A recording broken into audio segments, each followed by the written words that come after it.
Շնորհակալություն։ Ես զարմանում եմ մարդ ոնց կարող է ինքն իր դեմ ցուցմունք տալ անել Աժա ամբիոնից։ Պարոն Մինասյանը ասում է հանրությանը սպառնալը պատերազմով քրեական հանցագործությունը ինքնիշխանության դեմ։ Մոռացել են այս մարդիկ 5 տարի այս ամբիոնից ինչ էին ասում։ Էլ պատերազմ էին գուժում, էլ սյունիքն էին տալիս, էլ տավուշն էին տալիս, էլ սահմանազատումներ պատերազմի հիմք, ինչ ասես ասել են, ամեն կողքից ծառի տերևի շրշյունը համարում էին, որ շուտով պատերազմ է լինելու եւ գուժում էին հանրությանը, հիմա մեզ ասում են վախեցնում եք ժողովրդին, սպառնում եք պատերազմով,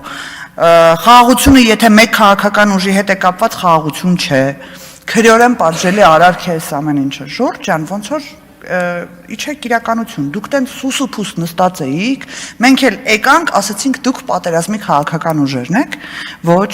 դուք 5 տարի հերիք չսպառնացել եք պատերազմով, երկրորդ եկեք նայենք ձեր առաջարկներին, բոլորդ միաբերան, Ռոբերտ Քոչարյան, Սամվել Կարապետյան, Գագիկ Ծառուկյան, միաբերան նույն տեքստն եք կրկնում, որ անհրաժեշտ է երաշխավորների օգնությամբ հասնել խաղաղությամբ, նոր երաշխավորներ են մեզ պետք, թրիփ նախագիծը վերաբանակցելու եք, Լեռնային Ղարաբաղի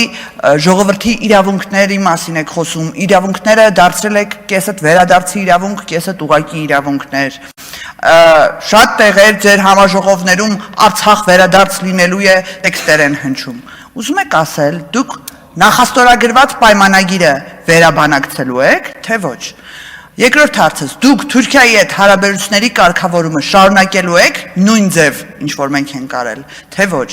խաղաղության նախաստորագրված պայմանագրի կետերը, որոնք արդեն ամրագրված են եւ այս տարիների ընթացքում մեծ դժվարությամբ են հասել այս կետին, վերաբանակցելու եք, կներեք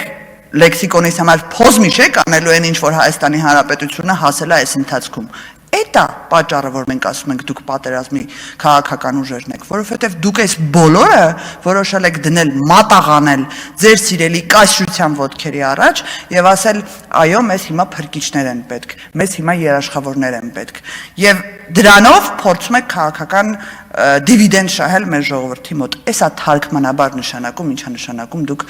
պատերազմի կուսակցություններ եք։ Եվ չհամարձակվեք ասել, որ խաղաղություն հաստատած, խաղաղություն բերած քաղաքական ուժը պատերազմ է բերել։ Այդ ինքնին ձեր պետության նկատմամբ վերաբերմունքի մասին է խոսում, որովհետև չի կարելի այն ամեն ինչ տեղի ունեցել հարևանի ագրեսիայի արդյունքում վերագրել քո պետության իշխող քաղաքական ուժին։ Շնորհակալություն։